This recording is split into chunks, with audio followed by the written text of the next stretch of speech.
भगवान बाबा हनुमान जी को प्रणाम। महाराज बाबा गुरुदेव जी को प्रणाम। परमात्माए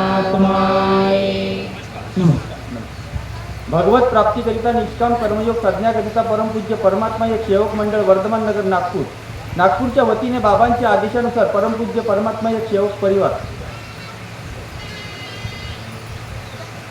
आजची 9वे मासिक हवन कार्य श्री नारायणजी पचारे यांच्या निवासस्थानी सुरू झाली असून या 9व्या मासिक हवनाची चर्चा बैठक या ठिकाणी सुरू आहे। तरी या बैठकीत स्वयं भगवान बाबा हनुमानजी उपस्थित आहेत, यांना माझा प्रणाम। तसेच सर्वांचे सद्गुरू महानतेगी बाबा जुमदेवजी उपस्थित आहेत, यांना माझा प्रणाम। तसेच सर्वांच्या लाडक्या आई मातोश्री वाराणसी सुप्रीकर उपस्थित आहेत, यांना माझा प्रणाम। तसेच आजच्या बैठकीचे अध्यक्ष लांजेवार साहेब यांना माझा नमस्कार। तसेच आदरणीय मंच यांना माझा नमस्कार। तसेच सर्व सेवक सेविका बाल गोपाल यांना माझा नमस्कार।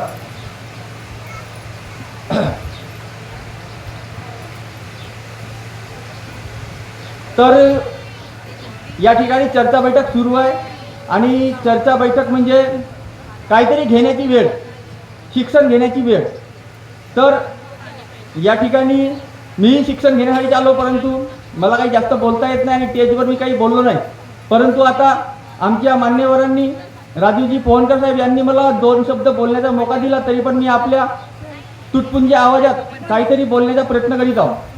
तर मार्ग आणि मार्गात मेन म्हणजे पाया आहे जो बाबांनी मानव धर्म स्थापन केला, तो म्हणजे या मार्गाचा मूलभूत पाया आहे की मानवाने मानवाशी मानवाप्रमाणे वागणे हा मानवाचा धर्म आहे। आणि आपण जर त्या हिशोबाने वागलो तेव्हाच आपण या मार्गाच्या तत्वशब्द नियमात बसू, नाही तर काही अर्थ नाही। सेवक तर हजारो आहेत, परंतु मार्गाच्या नियमाने चालणारे आणि बाबांच्या आदेशाप्रमाणे चालणारे सेवक हे फक्त बोटावर मोजण्यालायक आहेत। तर या मार्गात मेन आहे दुःख होते म्हणून मी मार्गात आलो आणि तुम्ही पण मार्गात आल्या, असा एकही व्यक्ती नाही का तो सुख असून या मार्गात आला। तर दुःख मलाही होते आणि दुःख तुम्हालाही होते आणि दुःख दूर करण्यासाठी सुख समाधान आपल्याला मिळायला पाहिजे, म्हणून आपण या मार्गामध्ये प्रवेश केला। परंतु या मार्गात आल्यानंतर त्यागी झाल्यानंतर आपण कुठेतरी विसरतो आणि तुरंत जसे पहिल्या दिवशी दुःख होते त्या दुःखाला आपण पात्र होतो। परंतु आपल्याला तसे करणे नाही आहे, कारण की मी तुमच्या कोदुर्लीवाल्याकडूनच बरंच काही शिकलो। त्यागी झाल्यानंतर मी सुद्धा वेळाने झोपून उठायचो आणि त्यागी झाल्यानंतर असं माहीत होतं की वेळाने झोपून उठायला जमते। परंतु एका सेवकाने तुमच्या गावात सांगितलं की सकाळी लवकर उठा, त्याच्यामुळे अलगच फायदा होईल। तर मी सकाळी उठणं चालू केलं आणि आमची संगत सेवकांसोबत जुळायला लागली आणि जे वाईट संगतीचे लोक होते ते तुटायला लागले, ऑटोमॅटिक तुटायला लागले। आणि संगतीतूनच मानवाला दुःख कसे येतात आणि दुःख दूर कसे होतात याचे अनुभव यायला लागले। तर बघा, मी 2013ला मार्गात आलो, मी खूप दुःखी होतो। जवळपास धंदा होता, माझ्या धंदा जास्त चालत असल्यामुळे बाजूच्या धंद्यावाल्याला पाहत नाही। तर त्या धंद्यावाल्याने काहीतरी माझ्यावर कारवाई केली आणि माझ्या धंद्याचा पूर्ण नायनाट करण्याचा त्याने प्लॅन केला। मी पूर्ण दुःखी असताना 4 महिन्यामध्ये जवळपास मला पूर्ण दुकान त्याने खाली करायला लावली, म्हणजे दुकानात एकही गिऱ्हाईक येणार नाही अशी परिस्थिती करून ठेवली। दुकानात 3 पोट्टे आणि मी चौथा, 4 पोट्ट्याला दिवसभर सुधरत नव्हता, तरी पण ते कामं असे परिस्थिती निर्माण झाली की एकही पोट्टीला पेमेंट देऊ शकत नव्हते, एवढा मी लाचार होऊन गेलो। 2012ची गोष्ट आहे। तर मग मी एका रानकोणीला बोवा राहते युवा महाराज म्हणून, त्या बोवाकडे गेलो आणि त्या बोवाने सांगितलं की तुझ्याकडे तुझी रास भारी असल्यामुळे तुला 3 वैद्यांचा एकटाच मळा केलेला आहे, तर तो वैद्याचा मळा दूर करण्यासाठी तुला हवन करावं लागेल। हवन केलं, 11,000 रुपये त्याने घेतला आणि त्याच्यानंतर त्याच्या गोष्टीमुळे थोडासा फायदा झाला, त्याच्यामुळे त्याला मौर्या वगैरे देऊ जवळपास 20,000 रुपये खर्च झाले। आणि त्या बोव्याकडून फक्त जातलेच फायदा होता 2-4 दिवस, आणि जशी की लंका तशीच होत होती। त्याच्यानंतर मला वाटलं की आता हा करावा का, हा तर पैसे लुटत आहे, मला समजलं। त्याच्यानंतर मी एक मार्गाचा सेवक भेटला, त्या सेवकाला म्हटलं की मी हनुमंताच्या मंदिरात जातो। तर त्या सेवकाने म्हटलं हनुमंताच्या मंदिरात जाते चांगली गोष्ट आहे, रोज सकाळी 5 वाजता माझा नित्य नियम स्टार्टिंगची गोष्ट। तेव्हा त्या सेवकाने म्हटलं की हे माझ्याकडे 10 रुपयाची नियमावली आहे, तेव्हा मार्गात नव्हतो, मार्गाच्या बाहेर होतो। हे 10 रुपयाची नियमावली आहे, नियमावली वाचून पाय। तर ते नियमावली वाचून पाहिलो आणि तिथे हवनाची विधी दिसली, त्या पद्धतीने हवन केलो आपल्या घरी। मार्गात यायच्या अगोदर 2 वेळा हवन केलो परंतु हवन कार्याची पूर्णपणे मी त्यागी नसल्यामुळे आणि काहीतरी कमतरता असल्यामुळे माझ्या हवनामध्ये सुद्धा मला नेमका फायदा मिळाला नाही. त्याच्यानंतर वडील माझा दारूपिया होता आणि माझं लग्नही झालेलं नव्हता आणि वडील दारूपिया असल्यामुळे मी मार्गात प्रवेश करू शकत नव्हतो. तो सेवक म्हणत होता की मार्गात येऊन जा, परंतु मार्गात घरचे कुटुंब यायला तयार नव्हते. तर वडिलाला म्हणलो की आता तुम्ही मार्गात जर येत नसाल तर मी लग्न करतो. तर मी मुलगी पाहायला निघलो, जी मुलगी मिळेल ते मुलीत मी समाधानी राहील आणि लग्न करीन.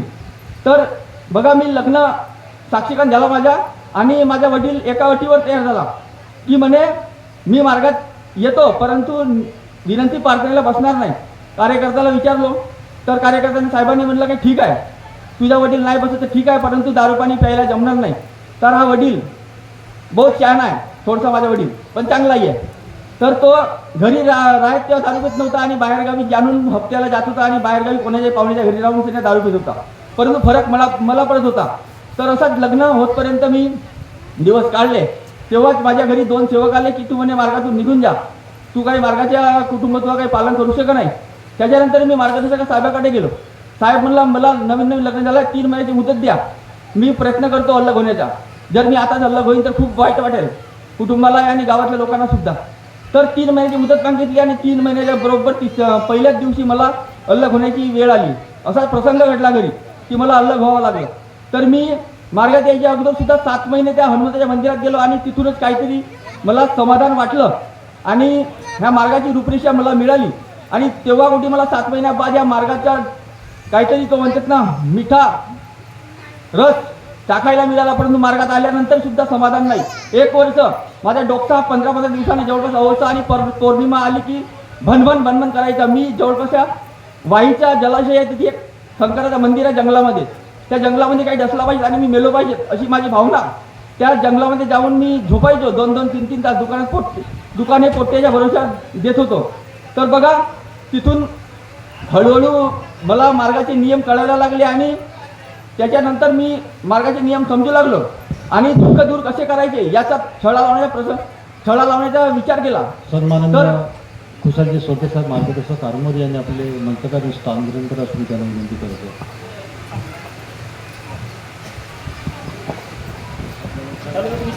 तर त्याच्यानंतर मी शोध घेणं चालू केला की दुःख का बरं येतात. तर असा आपण आपल्या कर्माने चुकलो तेव्हाच आपल्यावर दुःख येतात हे असे मला कळले. तर मग आपले कर्म सुधारायचे कसे, आपल्याला वाईट कर्म कोणते चांगले कर्म कोणते हेच माहीत नाही. तर आपण कर्म कसे सुधारू. तर मग अध्यात्म या मानवधर्माचा मेन एक विभाग आहे, तो म्हणजे अध्यात्म. जोपर्यंत आपण आपल्या अंतरात्म्यात झाकणार नाही, आपल्याला चांगले कर्म आणि वाईट कर्म समजणार नाही, तोपर्यंत आपण ह्या मार्गात राहून सुद्धा काहीच आपल्याला समजणार नाही. तर आपल्याला अध्यात्माकडे वळावं लागेल. तर अध्यात्म म्हणजे काय असा प्रश्न निर्माण होतो. तर अध्यात्म म्हणजे आपली आत्मा आणि आपला मन. जेव्हा आपला टोन उगामुगा राहतो तेव्हा आपली आत्मा आणि मन आपल्यासोबत जे आंतरिक शब्द बोलतो तोच म्हणजे आपला अध्यात्म. आणि बाबांनी सुद्धा या अध्यात्मावर आपला मार्ग हा मानव धर्म तयार केला आहे. अध्यात्म म्हणजे मानव धर्म नाही तर मानव धर्माचा एक भाग, परंतु त्या अध्यात्माशिवाय हा मानव धर्म अधुरा आहे. तर मन आणि आपली आत्मा आणि आपल्या आत्म्यात जो परमात्म्याचा अंश बसला आहे तोच म्हणजे परमात्मा आपल्याकडे 24 तास पाहत राहतो. आपण या जीवनामध्ये चालताना बोलताना वागताना काय करतो, कोणाला शिवा देतो, कोणाला वाईट बोलतो, कोणाची निंदा करतो, सगळं हा परमात्मा पाहत राहतो. तर आपल्याला या सेवकांकडे नाही पाहिजे आहे हे सेवक का करतात.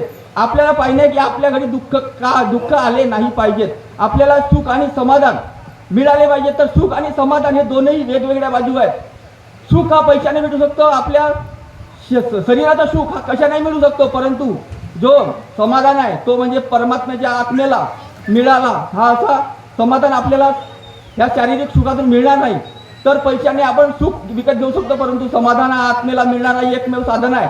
म्हणून समाधान जर पाहिजे असेल तर आपल्याला त्या परमात्म्याच्या आत्मेला आवडणारे कार्य करावे लागेल. आणि आपली आत्मा हे अंतरात्मा जेव्हा बोलते तेव्हा आपला टोन हा व्यवस्थित जो आपल्याला योग्य आहे तोच बोलतो. कोणाची निंदा करणार नाही, कोणाला वाईट बोलणार नाही, कोणाबद्दल चुगली करणार नाही. जर चुगली केला त्याचे परिणाम वाईटच होतात. तर हा मार्गाचा दुसरा पहिया म्हणजे बेईमानी.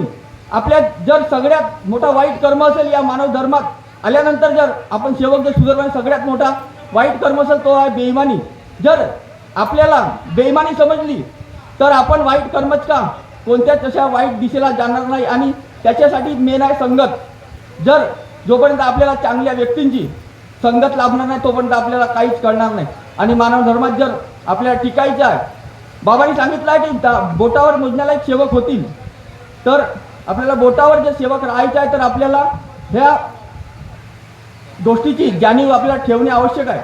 तर हवन कार्याला जाणे काय जरुरी आहे. आपण हवन कार्याला कशासाठी जातो, तिथं प्रसाद मिळते 5 रंगाची, ते खाण्यासाठी जातो का, असा कधी कधी माझ्याही मनात प्रश्न निर्माण होत होता. परंतु मी एकदा 2-3 वर्षाच्या अगोदरची गोष्ट असेल, मी एकदा यूट्यूबवर बघितलं होतं की हवन कार्याला जा आणि फक्त जेव्हा त्या कुटुंबाच्या घरच्या व्यक्ती जो हवन कार्य घडवतो तो व्यक्ती जेव्हा बाबा हनुमानजी म्हणतो तेव्हा आपण फक्त स्वाहा म्हणायचं. अरे कुठच्याही कोणत्याच बसा हवन कार्य करत असताना, परंतु फक्त स्वाहा म्हणा. आणि जो माझी जवळपास एक पाठ दुखत होती, म्हणजे माझा जो मेन हाड आहे पाठीचा, त्यामध्ये भगवंताचा रस्ता आहे तो, त्यामधून जो पाठ दुखत होती, काम करताना कंबर दुखत होती दुकानामध्ये, हे 8 दिवस सगळे दुखणं होतं. आणि मी असाच हवन कार्य चालला गेलो. आणि जेव्हा तो मेन व्यक्ती जो हवन कार्य घडवणार आहे तो बाबा हनुमानजी आहुती टाकत होता, तेव्हा फक्त मी एका कोणत्याच जाऊन स्वाहा म्हणत होतो. आणि स्वाहा म्हणता म्हणतात माझे ते कमरेचे आणि पूर्ण पाठीचे दुखणे दूर झाले. आणि तेव्हाच मला कळलं की भगवंत हा त्या हवन कार्याला उपस्थित राहतो. आणि आपल्या शरीरात कितीही मोठा दुखणार आहोत तो दुखणा दूर करतो, हे मला त्या दिवशी कळले. आणि मग मी हेच गोष्ट आपल्या गावच्या चर्चा बैठकमध्ये सांगितली. तर त्याच्या पुनरावृत्ती या 2-4 लेडीज आणि काही मुलांनी केली, त्यांना सुद्धा फायदा झाला. आणि तेव्हा मला कळलं की मी जे अनुभव घेतलं ते परफेक्ट आहे. त्याच्यानंतर आपण चर्चा बैठकीला का जातो, चाय मिळाली पाहिजेत, 2 लोक मिळाले पाहिजेत, की अनुभव मिळाला पाहिजेत, याकरिता जातो का. तर चर्चा बैठकीला आपल्याला यायचं आहे तर अनुभव घेण्यासाठी. आणि या चर्चा बैठक आल्यानंतर आम्हाला बुक्का लागला. तर बुक्का म्हणजे हा एकतेचा प्रतीक आहे. आपण ज्या ठिकाणी त्या आमच्या नारायण भाऊ पचारेंनी ज्या ठिकाणी मला बुक्का लावला त्याच ठिकाणी सर्वांना बुक्का लावला. त्याच ठिकाणी का बुक्का लावला, गालाला किंवा तोंडाला वगैरे नाकाला वगैरे का बरं नाही लावला. अरे त्या ठिकाणी जो 2 भिमट्याच्या मधामधला जो भाग आहे त्या ठिकाणी आपली आत्मा आणि त्या परमात्म्याचा अंश तिथे विराजमान आहे आणि तो पवित्र स्थान आहे. त्याच्यामुळे त्यांनी त्या 2 भिमटाच्या मधामध्ये आपल्याला बुक्का लावला. आणि बुक्का लावण्याचं काम म्हणजे एवढ्या सगळ्या सेवकांना बुक्का लावण्याचं काम म्हणजे ते एक या चर्चा बैठकीत एकता दिसून यावी, सगळ्यांचे विचार एकसारखे व्हावे, हा त्या मागचा उद्देश असतो. एवढे बोलून मी आपले 2 शब्द थांबवतो.